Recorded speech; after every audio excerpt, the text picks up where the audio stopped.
Ok. Alors, ce soir, on fait un truc un peu différent. On prend dans ce livre-là. Ça s'appelle le Sefer HaMaamarim Yiddish du Rabbi Rayatz. En français. Et c'est en français. Ok. Ça fait du bien. Oui, ça s'appelle le Sefer HaMaamarim Yiddish L'ancien. Ok. du précédent, juste Le avant. Frédéric Hérévé. Ok.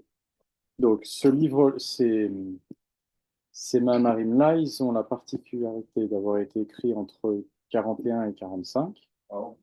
donc quand il était déjà arrivé aux États-Unis, avec quand même en tête qu'on est entre 1941 et 1945. Et ils sont écrits, parce qu'à cette époque-là, ils ne parlent plus. Il y a eu tellement de... Toutes les tortures qu'il a eues en Union soviétique fait il a quasi... du moins dans ce que je pense, je ne suis pas sûr de moi là, mais il les dit plus. Il les écrit. Par contre, le Rabbi Rayat, c'est un écrivain fabuleux. Voilà. Même dans les traductions, euh, il y a un livre qui s'appelle Les Mémoires. Il y a toute la mémoire de la Chassidoute, toute la mémoire du mouvement racidique. Tu as l'impression que c'est un roman. Que c'est un roman écrit par un Rebbe. Pas tout à fait un roman, mais ça fait la même chose. Et donc, ceux-là, il les a écrits en yiddish et pas en hébreu. Parce que l'objectif, c'était que ce soit accessible à plus de gens. Parce que normalement, en yiddish, c'est plus accessible à plus de gens. Ça l'était. OK? Donc, c'est comme si aujourd'hui, on écrivait en anglais ou si. C'est comme si aujourd'hui, il écrivait directement en anglais, quoi. Donc, ils ont été conçus pour pouvoir être accessibles à plus de gens que ce qui d'habitude est accessible. Ok. Donc au début, je cherchais un mamar qui va lié à la paracha de la semaine qui était Roma. Il s'avère que c'est pas du tout le cas. Sauf que la phrase de départ, c'est une phrase qui est liée au sanctuaire, mais très très vite, en fait, ça n'a absolument rien à voir avec Teruma. Donc on n'est pas du tout sur la paracha de la semaine. Hein. Euh, Dernier aparté, la paracha de la semaine, c'est un peu spécial, parce que c'est Teruma, c'est chez Kalim, c'est Rosh Chodesh Hadar. Donc on va sortir trois, c'est partout. L'Instara, ça va être dans le Frédéric. Ouais. C'est pas souvent qu'on sort trois, c'est partout. Pas trois, il y a le Rosh Chodesh. Rosh Chodesh, Kalim. c'est un chez Kalim. C'est quoi? Kalim, c'est un petit passage que tu lis à la fin. Tu sais, pendant autour de la période Pourim, Pessah, tu as des parachiotes spécifiques. Mais c'est des petits morceaux. Ouais. Donc pour ça, tu vas sortir un package. Ok.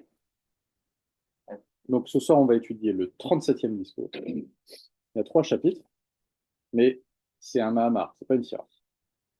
Bon, on va voir ce que ça donne. Alors ça commence toujours, ils démarrent tous de la même manière. Ça commence par une phrase, et ensuite, il y a trois chapitres. Donc la phrase qui est utilisée, c'est l'autel de bois avait trois coudées de hauteur et deux de longueur. Ses angles, sa longueur et ses parois étaient en bois. Et il me dit, voici la table qui est devant l'Éternel. Ouais, c'est une haftara. C'est dire ça. Ok, c'est pas ça. Donc, ça vient de Yereskel, Les prophètes. un prophète. Donc, chapitre 1. Yereskel nous transmit, à nous juifs de l'exil, la prophétie que Hachem entendait faire connaître à son peuple. Après que nous ayons expié notre faute pendant cet après-exil, Hachem nous rassemblera de toutes les contrées de notre dispersion et il nous conduira guidés par notre juste libérateur Hachiar en Eretz Israël. Alors pas un seul juif, ça on a déjà étudié, homme ou femme ne restera dans ces pays de l'exil et l'Éternel reconstruira le temple. Donc ça c'est la vision du troisième temple qui a été donnée au prophète Yereskel. Le prophète Yereskel décrit la reconstruction du temple d'après la vision que Hachem lui en donna. Lorsqu'il évoque le sanctuaire, il parle également de l'autel intérieur, fait de bois, recouvert d'or, et de la table sur laquelle étaient posés les pains de propitiation. Okay. C'est le moment. Moi non plus. Moi non plus. C'est là où on pose les pains. Parce qu'on mettait les pains sur le whatever it's called. Comment c'est écrit Oui. en hébreu? Non, il est entièrement en français. C'est le Echad, ça? Non, Non. Shulchan. C'est le shulchan. Donc, on a pas. Oui, c'est ça. Après, tu vois, il y en a un qui dit qu'il a multiplié. Quoi? Non, non, Ah, pas du tout. La Gemara, Brachot 55a, s'interroge à ce propos. Pourquoi le verset parle-t-il d'abord de l'autel et ensuite de la table? Donc ça, c'est la grande question qui va se poser. Le verset, il parle d'abord de l'autel et ensuite il dit voici la table qui est devant l'Éternel. Et l'autel et la table, c'est pas pareil. L'hôtel, il donne beaucoup de détails et la table, il n'en donne pas vraiment. Voilà. L'hôtel, c'est le l'école. Non, l'hôtel, c'est le misbéar. Mais comme le parcha, on parle des pains qui étaient comme Ouais. stackés sur la table.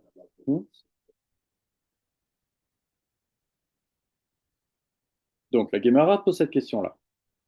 C'est une marloquette entre Rabbi Yochanan et Rabbi Eliezer qui propose à ce propos une même explication. C'est pas marqué marloquette. À l'époque du Temple, les sacrifices offerts sur l'autel assuraient l'expiation des fautes. C'est pour ça qu'il y a un autel. À l'heure actuelle, pendant le temps de l'exil, c'est la table de l'homme qui remplit cette fonction. D'habitude, on dit que c'est la prière. D'habitude, on dit que le sacrifice, aujourd'hui, c'est la prière. Les sacrifices ont été remplacés par la prière. Oh, mais là, la Gemara, elle dit que ce qui a remplacé l'expiation des fautes, c'est la table. On t'a dit, par exemple, on s'appelle dans le on te dit que si tu manges, quelqu'un qui mange autour d'une table et qui dit des paroles de Torah, c'est comme s'il mangeait sur un misbéar. C'est comme si ce truc. Tandis que si tu fais pas que si tu ne fais pas de livret Torah à table, etc., c'est comme si tu mangeais sur une table de bois. Ok. C'est comme ouais, une table mortuaire. C'est comme donc c'est là où on te fait le. C'est pour ça qu'à Shabbat, tu m'as Torah à table. C'est ça. Mais c'est vrai. Je vais commencer de parler. Voilà, un petit peu.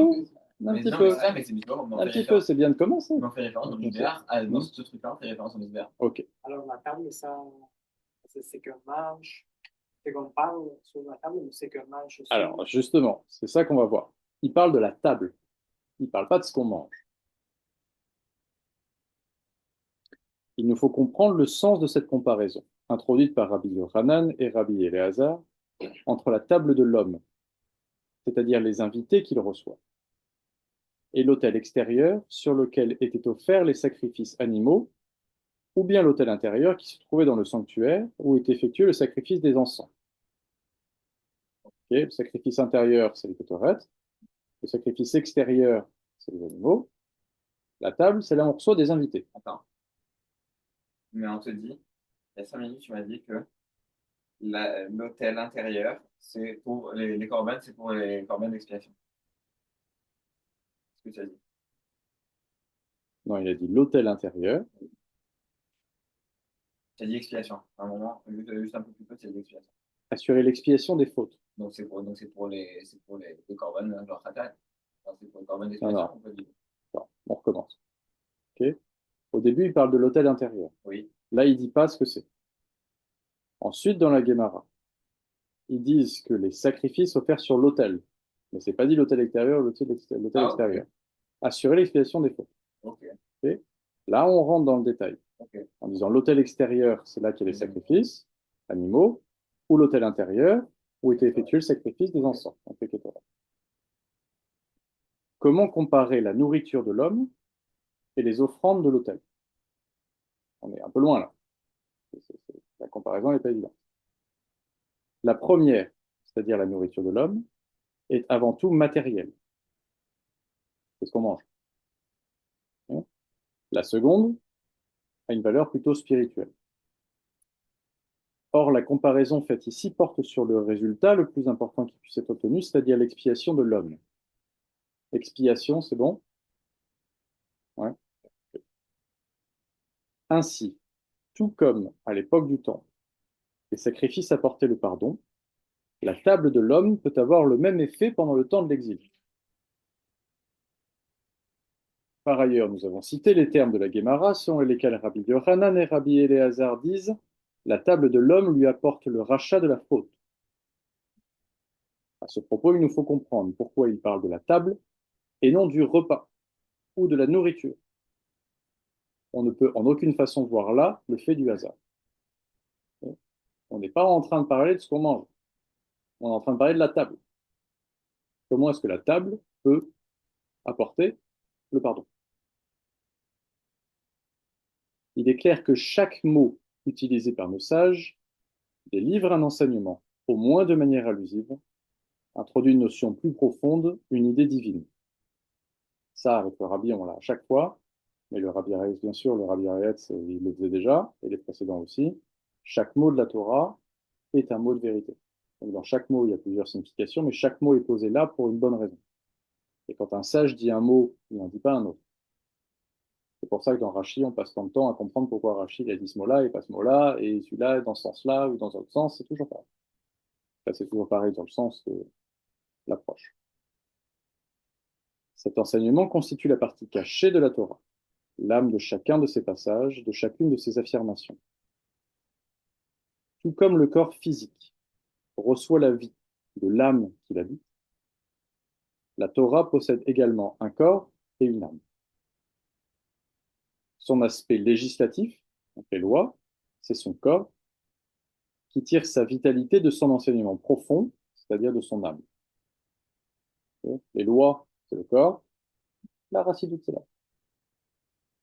Est-ce que c'est non, est-ce que c'est ça que ça dit? Non, c'est moi qui le rajoute. Ok, La pnimiut, c'est l'âme. ouais, parce que attends, il peut te dire que parce que moi la façon dont je le voyais, c'est genre là, les lois, c'est le corps, tout le narratif qu'il y a autour, c'est l'âme. Tu n'es pas obligé d'avoir le narratif. Tu n'as pas besoin d'avoir vérifié. Non, en général, on va parler de la dimension extérieure, la dimension intérieure. La dimension extérieure, ça va être les lois. La pnimiut va souvent se retrouver Dans le narratif. dans le narratif, mais on va la chercher souvent dans l'enseignement caché, donc dans l'enseignement narratif. Du moins, c'est comme ça que moi je comprends ce qui est marqué. C'est pas marqué là, c'est ma propre interprétation.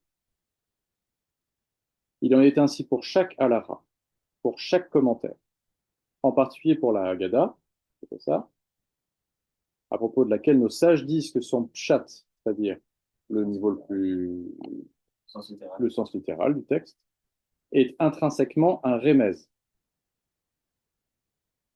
C'est-à-dire qu'on dit que pour la Haggadah, le sens simple de la Haggadah, c'est déjà son sens allusif. Vraiment, c'est C'est le deuxième niveau. pas le best. Okay. Ainsi, même l'explication la plus simple doit être perçue dans toute sa portée allusive, et l'interprétation homilétique de la Haggadah est à proprement parler un des secrets de la Torah. C'est-à-dire qu'elle appartient déjà au niveau du Sod, c'est-à-dire le dernier niveau. On va passer ça, c'est pas sur ça qu'elle peut être. Le Rabbi, et là il parle de l'Alter Rebbe, dit dans ses Zigaret à Kodesh, c'est à la 4e partie du Tanya, au chapitre 23, que la plupart des secrets de la Torah se trouvent dans la Haggadah. C'est ça? Aussi lorsque l'on étudie dans le Ein Yaakov. Sur les histoires. Le Ein Yaakov, c'est le recueil des passages haggadiques du Talmud.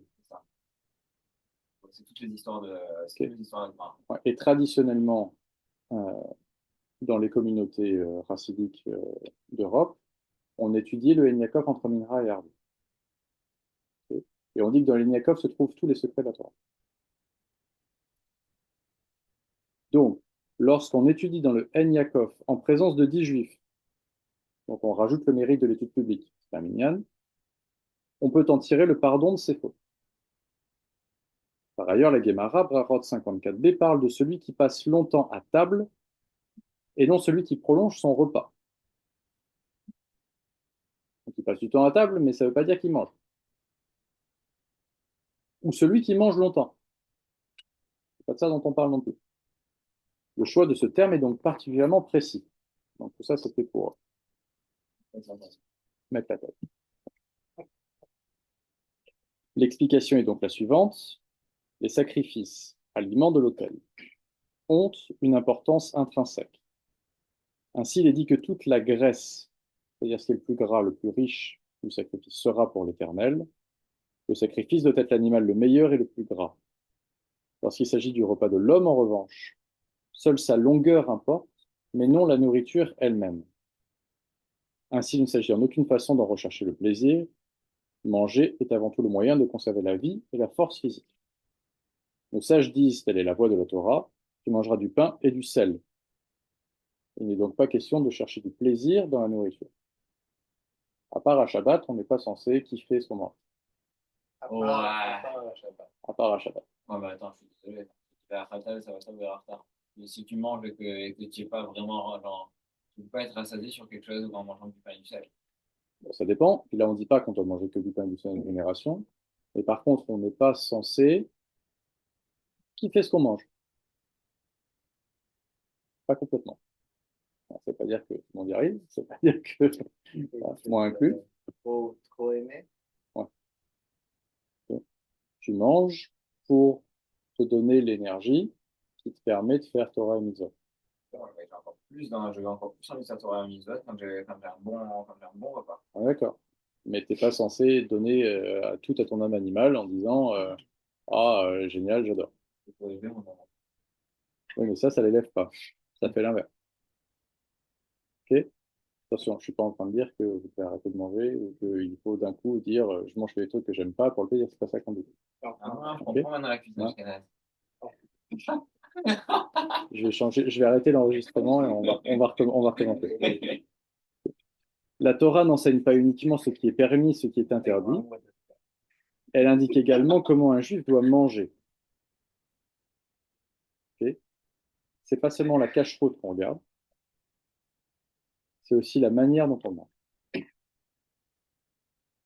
Il est en effet par nature à la fois un fils, pardon, oui, elle indique également comment un juif doit manger, il est en effet par nature à la fois un fils et un serviteur de Hachem.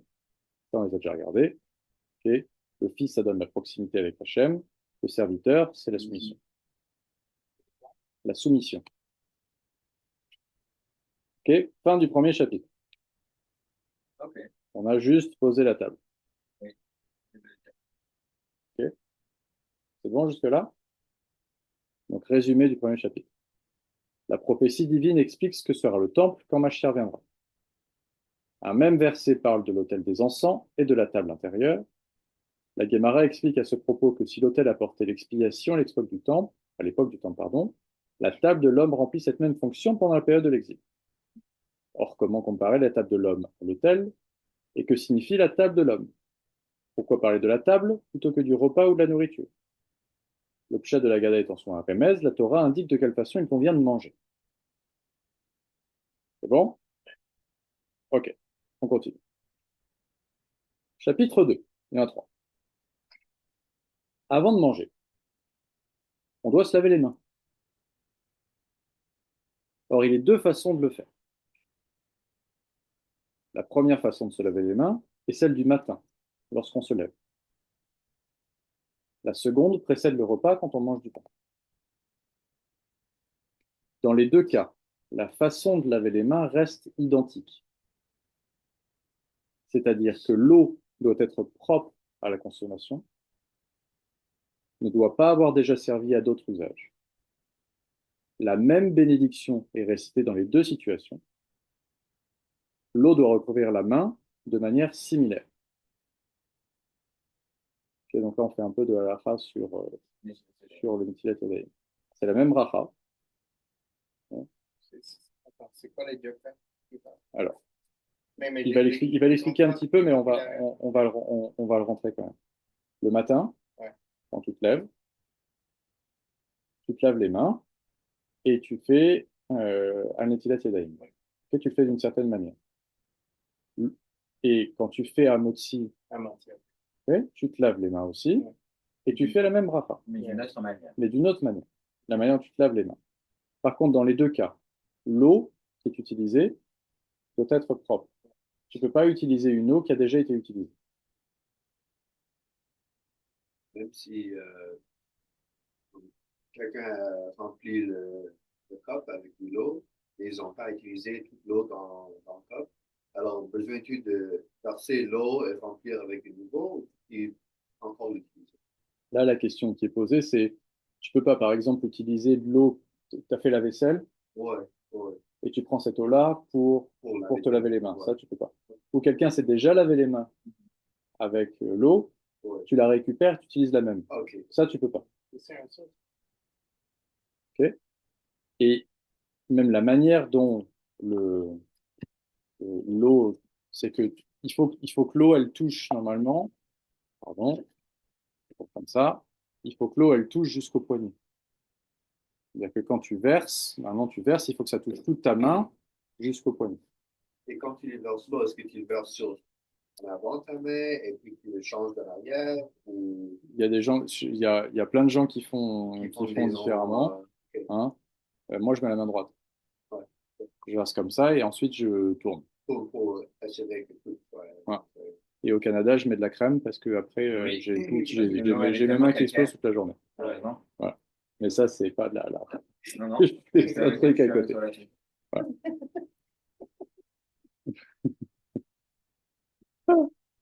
Ok. Donc, néanmoins, des différences existent également. La première façon de se laver les mains, celle du matin. Donc, la première différence, c'est la façon de verser l'eau. Le matin, au lever, on se lave 3 fois les mains en alternance. On prend le récipient de la main droite, on le fait passer dans la main gauche, on verse de l'eau sur la main droite, puis sur la main gauche, et on refait au total 3 fois ce même geste. Même si ton main gauche c'est votre main Non, si tu es gaucher, c'est différent. différent. C'est différent. Et si on considère que tu es droitier, Ouais. tu prends ton kéli, tu le remplis avec ta main droite, et tu le passes dans ta main gauche, tu verses de ta main gauche vers ta main droite en entier, enfin, en entier, jusqu'à ce que ce soit pris, tu le passes dans ta main droite, tu le verses sur ta main gauche, et tu fais ça 3 fois. Ok. Ça, c'est la manière dont on fait le Netilat Haïm le matin.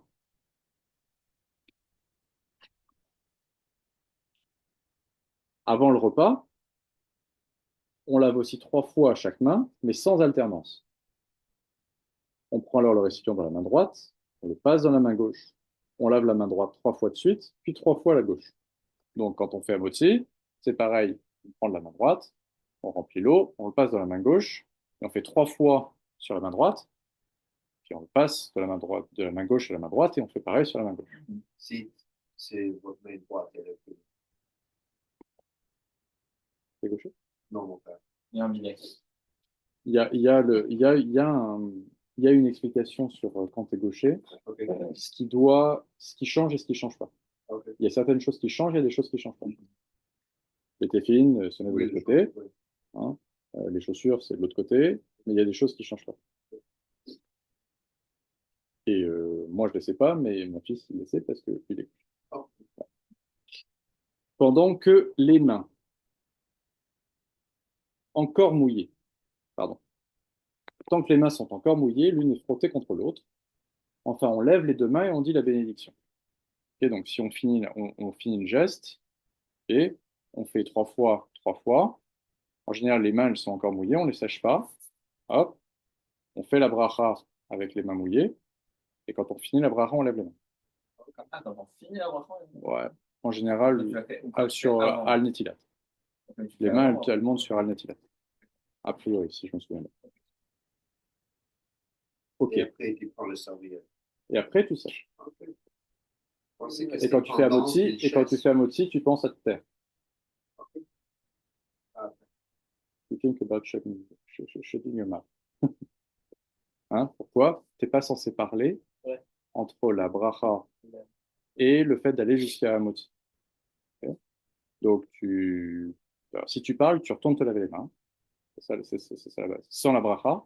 Mais si tu parles par erreur, etc., tu retournes te laver les mains pareil, mais sans faire la bracha. peux-tu dire Amen à quelqu'un qui fait le bara sur la moitié? A priori, oui. Et après, il fait le bara, tu dis Amen, tu prends le morceau du pain, tu juste le manges ou tu le dis bara encore? Alors, comme moi, je suis toujours celui qui le fait, j'ai toujours un doute. Je fais la bracha. je suis complètement déconnecté, je ne vais pas mentir. J'ai pas écouté. Si tu n'es pas celui qui fait la bracha d'Amotzi, tu fais la bracha d'Amotzi quand tu reçois le pain. Non. Non? Mais moi, en même temps, regarde, peut-être que vous avez une coutume différente, comme genre le kidouche. Ok. Le kidouche, par exemple, moi, je suis Alors, quitte sur avec ça, je vais, plutôt que te dire n'importe quoi, ok, je vais te dire que je te le dirai, que je te le dirai. Ok? Ok. Donc, là, on vient juste de faire comment on fait.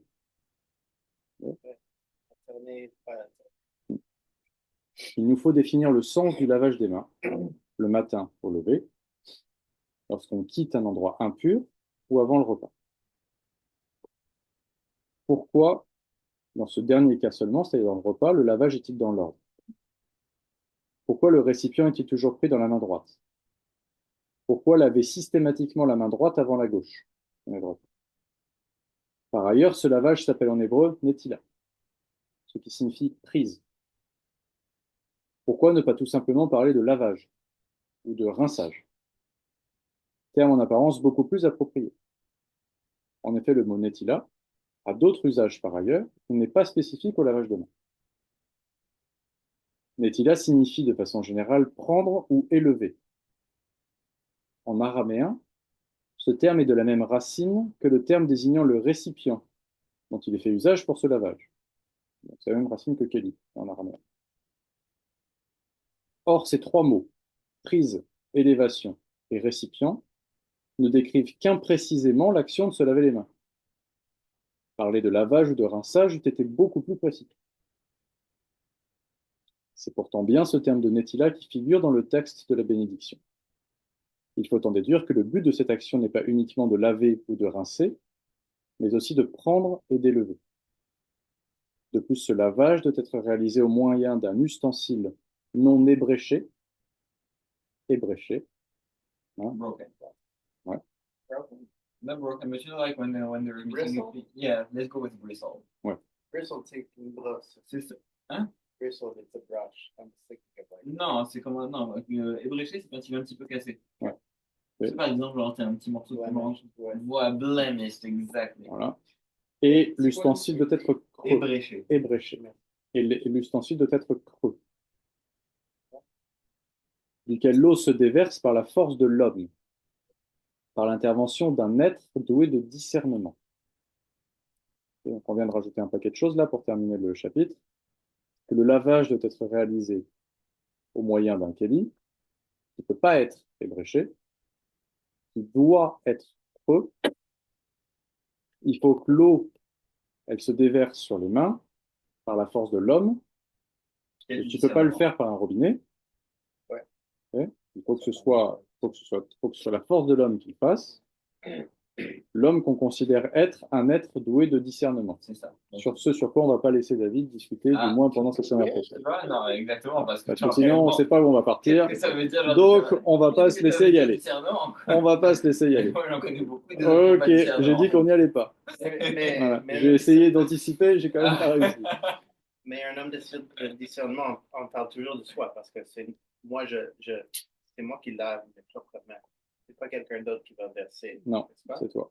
Donc, dans mon opinion, je suis toujours un homme de discernement. Ouais, mais ça, Dans, bon. dans l'opinion de chaque. Ouais, mais ça c'est de l'ego. Fin de la conversation. Fin de la conversation. Désolé, c'est du liège. Moi, dans ma tête, je sais que j'ai pas de discernement. Résumé. Complètement battu. Résumé du chapitre 2. Donc, il y a deux façons de se laver les mains, celle du matin au lever et celle qui précède le repas. La différence principale qui existe entre elles est la façon de le faire, par alternance le matin dans l'ordre avant le repas. Netila signifie prise, élévation et ustensile. Pourquoi dans la bénédiction employer ce terme plutôt que celui de lavage ou de rinçage? Pourquoi l'ustensile doit-il être entier et creux? Pourquoi le lavage doit-il être réalisé par l'homme en pleine possession de ses moyens intellectuels? Dernière petite question. On lave ses mains de façon directe avant les repas, whatever the word is, not alternating. Mais aussi après qu'on parle genre de service funéraire. Non, mais ça, c'est de la première façon comme celui du matin. Oh, c'est comme celui du matin. Il n'y a que celui de moitié où tu le fais différemment. Ah, c'est, ok, thank you. Tous les autres moments où tu utilises un kéli, tu le fais, tu le fais comme le matin. Okay. C'est pourquoi? On va voir si c'est ça dont on parle. Ok. Chapitre 3. I didn't read all. Ok. Chapitre 3. Le principe du lavage des mains est clairement défini par la partie législative de la Torah, mais chacun de ces détails reçoit également une signification dans le service de Hachem, qui l'enseignement profond est l'âme de chaque halakha. Et donc là, on va faire de la chassidoute sur une mitzvah, ou sur une halakha. Ainsi, l'enseignement législatif de la Torah établit que l'homme est toujours responsable de ses actes, qu'il agisse délibérément ou inconsciemment, qu'il soit réveillé ou endormi, et que les mains, de façon générale, ne restent pas immobiles. C'est pour ça qu'il faut les laver le matin, car ne pouvant rester sans cesse immobiles, elles ont assurément touché pendant la nuit quelque chose qui peut les avoir conduits à la souillure. Le premier principe souligne que le niveau qui peut être qualifié d'homme, dans la personnalité de chacun, agit toujours de manière responsable, quelle que soit la situation. Le second principe montre que la nature des mains est de toucher chaque chose. Au bout des doigts se trouvent des ongles, sous lesquels s'accumulent des dépôts malpropres. Le Zohar souligne que les forces du mal ont une emprise sur les ongles. Le lavage des mains a donc précisément pour but de retirer cette emprise. La vitalité des ongles est très limitée. C'est pour ça qu'on peut les couper sans que ça fasse mal. C'est du reste pour cela que les forces du mal peuvent en prendre possession, surtout lorsque ces ongles sont très sales. Le lavage des mains est alors impossible. Lorsqu'on se lève ou bien avant un repas, on ne peut les laver que dans la mesure où les ongles sont propres. Et on est censé avoir les ongles propres.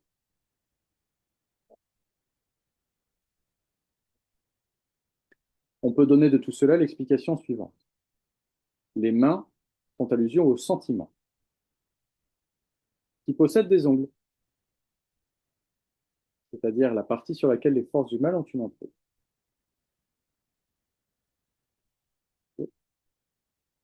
Sentiment de l'homme. Oui, les émotions.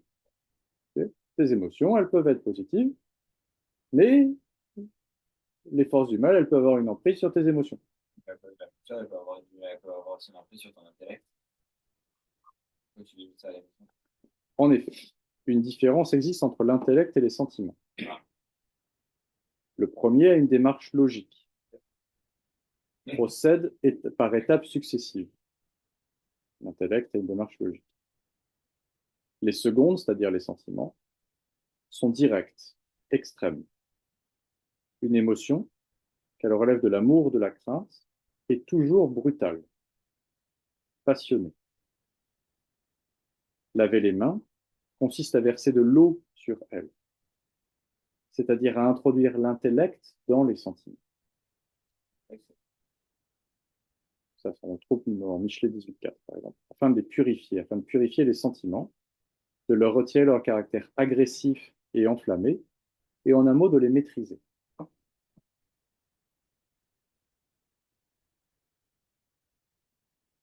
Ouais. Okay. L'élévation des sentiments est possible de deux façons. La première, le lavage des mains du matin, a pour but de se défaire de l'esprit d'impureté qui découle de l'obscurité, inhérente au comportement du monde. Les mains sont alors lavées par alternance, étape par étape. L'élévation est progressive et concerne tour à tour chaque sentiment, jusqu'à ce qu'elles parviennent toutes à la perfection. C'est pour ça qu'il y en a 6. Ça, c'est par rapport à ça que Malkout il est en bas.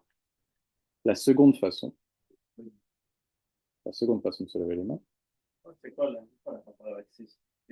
on n'est pas dans le texte, a priori c'est possible, mais Ouais, c'est mais pas quelque j'imagine, chose sur c'est lequel il ça va. qu'il est en train de dire. Genre, si tu relis la phrase juste avant, c'est ce qu'il est en train de dire de façon dit. Étape par étape, Que toutes les émotions on soient va parfaites. cliner toutes les émotions. Les 6 séphirotes. Les 6 sphirotes Les 6 midot. C'est pour ça. Mais c'est pas. Il l'a pas, il l'a pas écrit. Tiens, votre facile, genre tu parles d'émotion, Il tu l'a parles pas de écrit. 6, tu y es. Il l'a pas écrit. La seconde façon est le lavage des mains qui précède le repas. celui-ci est réalisé d'un seul trait, car il n'a pas pour but de se libérer du mal, mais plutôt de sanctifier les émotions. L'ordre établi doit alors être respecté. Puis on frotte les mains l'une contre l'autre afin de souligner l'interdépendance des sentiments. Car dans le domaine de la sainteté, toutes doivent être parfaitement unies. Par exemple, le cas de l'amour et de la crainte. N'avoir que l'une ou l'autre est insuffisant. Toutes à la fois doivent être gouvernées par la compréhension. Dès lors, elles s'unissent et agissent conjointement pour concourir au meilleur résultat. C'est de cette façon que l'homme parvient à la perfection. Abraham Avinu se distingua par son amour de Hachem. Néanmoins, après l'épreuve que fut pour lui le sacrifice d'Yitzhak, Hachem lui dit: Maintenant, je sais que tu crains Hachem. Abraham parvint alors à la perfection de la crainte, car la plénitude de l'homme procède à la fois de l'amour et de la crainte. C'est précisément pour cette raison que la bénédiction du lavage des mains fait usage du terme de Netila, lequel évoque les deux manières de conduire les sentiments à l'élévation. Je vais expliquer maintenant. Lorsqu'on se lave les mains le matin, il s'agit de se libérer de l'esprit d'impureté résultant de l'obscurité qu'imposent les valeurs et les comportements du monde. Cette Netila est alors le moyen de se défaire des sentiments naturels et des habitudes imposées par le monde. Lorsqu'on se lave les mains avant le repas, on recherche avant tout l'élévation des sentiments. Ainsi qu'il est dit: élevez vos mains dans la sainteté. L'eau utilisée pour ce lavage doit être conforme aux exigences de la Torah, placée dans un récipient entier qui doit être creux, versé sur les mains par la force d'un homme doué de discernement. En effet, l'intellect qui élève et purifie les émotions doit être divin et parfait, posséder un contenu profond. Concrètement, le service de Hachem est conditionné par la compréhension divine. C'est ça qui provoque le sentiment qui est l'origine de l'action.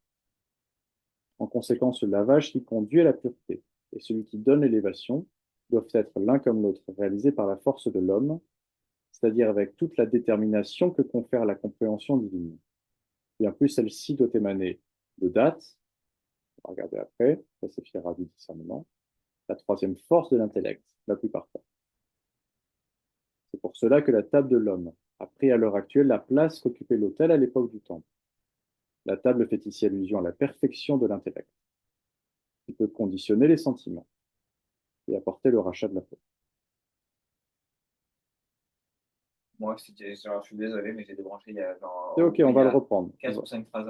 On va reprendre le troisième chapitre. Non, non, genre, j'ai écouté dans la très grande partie, mais juste, il y a un moment où j'ai débranché 4-5 phrases en arrière. Alors, on fait le résumé. Chaque détail du lavage des mains reçoit une explication dans le service de Hachem, qui est l'âme de la halacha, définie dans la partie législative de la Torah. C'est aussi le cas pour les principes selon lesquels l'homme est toujours responsable de ses actes, et les mains, de façon générale, ne restent pas immobiles. Les mains font allusion aux émotions. Les ongles sont le lieu sur lequel les forces du mal exercent leur emprise. Les déchets accumulés sous eux apportent la vitalité à ces forces du mal.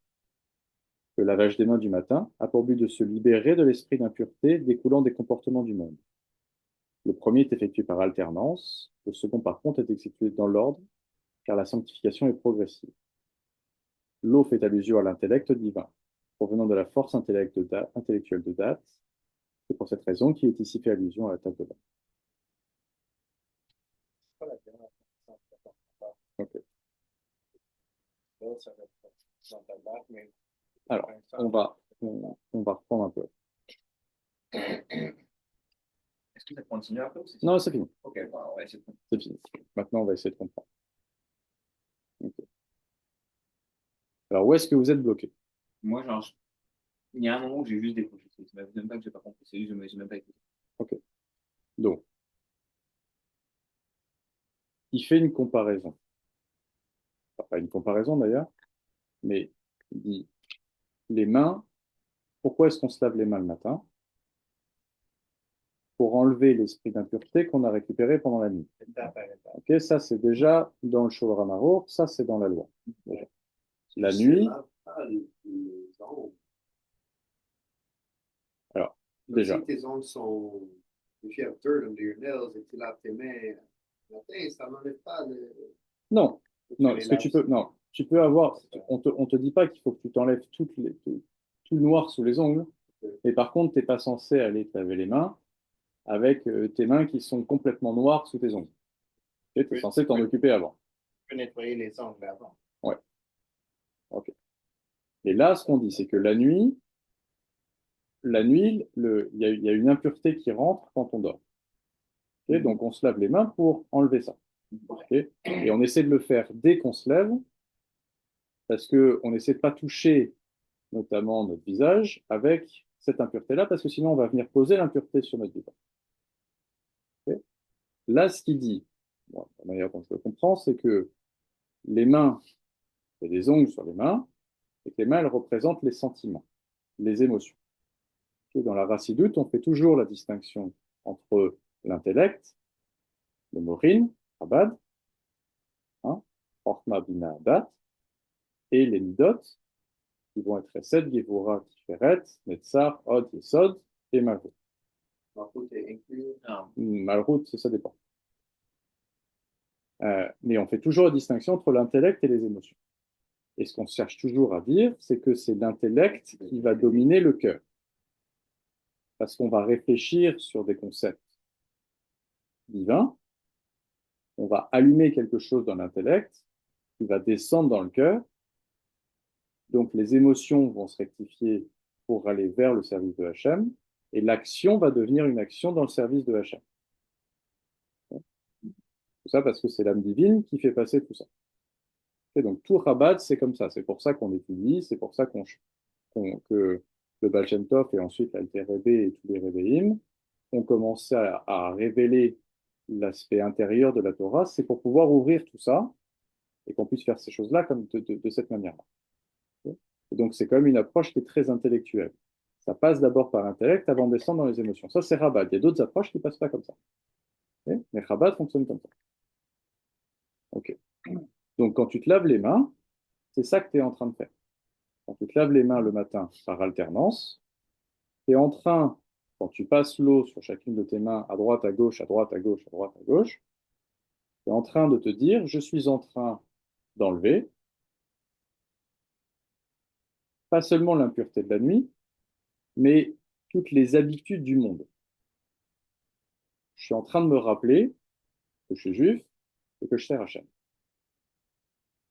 Donc faire ça le matin, faire ton Netilat Yadayim le matin, c'est comme dire Modéani quand tu te lèves. C'est te rappeler que tu es là pour servir Hachem. Et que donc toutes les émotions, toutes les choses que tu as récupérées parce que tu as vécu dans le monde moderne, parce que tu as vécu, parce que tu as fait tout ce que tu as eu besoin de faire, parce que le monde demande de le faire, enfin, certaines choses le monde demande, d'autres choses elle ne le demande pas, mais on fait quand même, hein, tu te laves les mains pour te nettoyer de tout ça. Donc quand tu termines d'avoir fait ta bracha le matin, tu peux te dire, en suivant ce que dit le Rabbi Rayatz, si j'interprète de ma manière, hein, et je viens de nettoyer mes émotions. Ah, au lieu qu'elles soient brutales, qu'elles soient excessives, et que ce soit elles qui me dominent, et en gros, je pars direct en cacahuète parce qu'il y a un truc qui est parti à fond, et du coup, il est 6h30 du matin, et j'ai déjà pété 3 colères à l'intérieur de la maison, et j'ai réveillé tous mes enfants. Hein? Là, non. J'ai fait mon état d'Aïm, et que quand mes émotions elles arrivent, c'est mon intellect qui les maîtrise et pas dans l'autre sens. Parce que l'eau représente l'intellect. Parce que l'eau, dans ce cas-là, ce qu'elle représente, c'est l'intellect, et dans l'intellect, ce qu'elle représente, c'est le date. Le discernement. Alors, date. Ok? Donc, Chabad. On commence par Chorma, qui est, on l'a fait la dernière fois, en haut à droite. Tu te souviens? Okay. Donc, Chorma, on dit que c'est le flash. L'idée, elle arrive, mais c'est juste le flash de l'idée. Okay. De Chorma, ça va aller à Bina, que toujours, si on regarde d'un point de vue corporel, si on peut faire comme ça, est en haut à gauche. C'est de ce côté-là du cerveau. Okay. Bina, ce qu'il va faire, c'est essayer de comprendre le flash. Donc, il va creuser, chercher, détailler en profondeur, en largeur, dans tous les moyens possibles pour essayer de le retourner dans tous les sens possibles. Okay. Et puis, il y a un moment, ça va faire cling, Quand ça fait cling, c'est date. Ça fait la partie droite du cerveau. C'est la partie de la créativité. C'est logique. Ouais, mais Donc, genre, Bina, c'est très scientifique, c'est non, très non, mais mathématique. c'est ce que je te dis, c'est Ouais. l'inverse. Parce que Bina, c'est gauche. Ok, Bina, c'est gauche. Bina, c'est Mm. mais je te dis, donc ça marche parce que le format, c'est droit. C'est ce qui est le siège de tout ce qui est créativité. Donc, c'est là où tu vas avoir ton flash. Mhm. Et Bina, la partie, C'est la partie la très partie scientifique, analytique. mathématique. La partie analytique de. Et il y a un moment où ça fait cling. En fait, le moment où ça fait cling, c'est le moment où tu as l'impression que tu as compris. Ouais, d'une certaine manière, mais sans la baignoire. Oui. Hein? Mais il y a de l'eau. Ok. C'est pas grave. Hein? Mais date, ce qu'il faut qu'il se passe, c'est que non seulement ça fait cling, j'ai compris, mais surtout ça descend. Est-ce qu'on peut dire que date est proche de faire l'action, comme tu avoir l'idée de la flash, puis tu avoir plus de connaissances, tu comprends plus de la flash, et avec toutes les connaissances, tu peux faire l'action pour arriver à l'idée en Oui, mathématiques. au milieu, tu vas passer par les émotions. C'est ça, c'est toutes les étiales. C'est les Date, trucs, date va descendre, et quand il va descendre dans le cœur, et là, tu vas rentrer dans les émotions. L'amour de Hachem. Les émotions, globalement, on considère qu'il y en a essentiellement deux, l'amour et la crainte. Après, elles vont se détailler d'une autre manière, mais les deux principales, c'est l'amour et la crainte. Et la Chassidut, en général, travaille que sur l'amour et la crainte. Yeah. Irat. Ah ouais, C'est pas tout à fait fear. C'est plus O que fear. Irat. Parce que fear, ça veut dire que tu as peur de Hachem. Voilà. Mais Ouais. plutôt O, en anglais, on va plutôt utiliser O que fear. Que fear, il y a un côté. Ouais. Donc ça va passer par tes émotions qui vont essentiellement être des dérivés de l'amour et de la crainte. L'amour, c'est je veux me rapprocher de Hachem. La crainte, c'est je veux pas faire quelque chose qui va me détacher de Hachem. Tu peux le regarder comme ça, en fait. D'un côté, c'est je veux, parce que j'aime Hachem, je veux me rapprocher de la personne que j'aime. Et la crainte, c'est, et puisque j'aime cette personne, je vais pas essayer de faire quelque chose qui va, qui va me détacher d'elle. En fait, c'est la crainte et l'amour. Alors, selon les cas, parfois on démarre par la crainte, parfois on démarre par l'amour. En général, le service commence par la crainte, on a regardé. Mais dans les séphirotes, c'est l'amour d'abord. Donc, l'eau, c'est la date. L'eau, là, c'est le date, c'est-à-dire le discernement que, et je pense que on peut essayer de le regarder comme ça. C'est-à-dire, demain matin, quand tu vas te laver les mains pour faire ton Netilat Yadayim, te dire, je suis en train de me cliner. Je suis en train de cliner mes émotions. Je suis en train de laisser partir toutes mes émotions, tous les trucs que j'ai récupérés parce que j'ai vécu dans le monde et que, et c'est bon, je redémarre. Voilà. Et c'est ma tête qui domine. Okay. Et ma tête, elle domine en disant, je sers Hachem. Okay.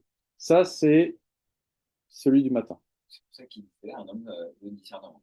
Oui. C'est pour ça qu'à la fin du chapitre 2, il dit un homme de discernement. Oui. Et après, si tu décides dans la journée de manger du pain et donc de faire un motzi, là, ce que tu vas faire, c'est que tu vas venir élever, comment il le dit exactement? Là, on ne cherche pas à se libérer du mal, on ne cherche pas à se libérer des émotions du quotidien, on va venir sanctifier ce qu'on fait. Bah, tu vois, c'est toujours le même truc. Genre, un qui est négatif, un qui est positif. Ouais. Écarte-toi du mal et du bien. Et il insiste sur le fait que les mains, on se les frotte les unes contre les autres quand on fait. Parce qu'en fait, toutes les émotions, tous les sentiments, ils sont interdépendants les uns avec les autres. Donc, pour pouvoir vraiment sanctifier ce qu'on est en train de faire, il faut que toutes les midotes, elles soient ensemble pour servir Hachem. Donc, quand tu te prépares à faire un motzi, quand tu te laves les mains pour faire un motzi, c'est ça que tu es en train de faire. Tu es en train de préparer toutes tes émotions à pouvoir servir Hachem. Et donc, quand tu te retrouves à table, et c'est là qu'il va un peu vite, à table, enfin, qu'il va un peu vite. Okay, Je ne peux pas dire qu'il va un peu vite. Mais, quoi les mots hein, la table, pour lui, c'est la perfection de l'intellect. Avant ça, Non. Genre, qu'est-ce qu'il dit juste genre, considérant parce que. Il dit, c'est pour cela, et c'est la dernière phrase, que la table a pris à l'heure actuelle la place qu'occupait l'autel à l'époque du temps. Qu'est-ce qu'il dit, genre 4 ou 5 fois. Ouais, attends, je vais y revenir. Avant cette date. Mhm. La table fait ici allusion à la perfection de l'intellect. C'est pour cette raison que l'homme doit faire usage de toute sa perception, pour ne pas voir dans la nourriture le moyen d'assouvir ses passions, mais seulement la source de la force physique qui permettra de servir Hachem. Et donc, parce que la table, dans tout ce qu'on vient de dire là, c'est-à-dire le lavage des mains, la préparation, etc., qu'elle travaille par l'intellect, quand tu arrives à table, d'ailleurs, tu ne te jettes pas sur la nourriture en disant ah, hein, c'est ton intellect qui fait que tu es en train de te sanctifier, donc tu conditionnes tes sentiments. C'est ton intellect qui conditionne tes sentiments. Et parce que tu fais ça, en fait, tu peux avoir le rachat de la faute, parce qu'en fait, c'est ton intellect qui est en train de venir. C'est bon? Ok. Vite fait.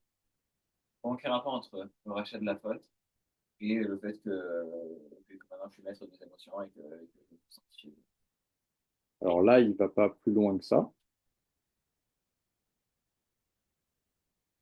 Là, il va pas plus loin que ça. Ok. Ok. On arrête l'enregistrement à ce moment-là et on continue sans enregistrer.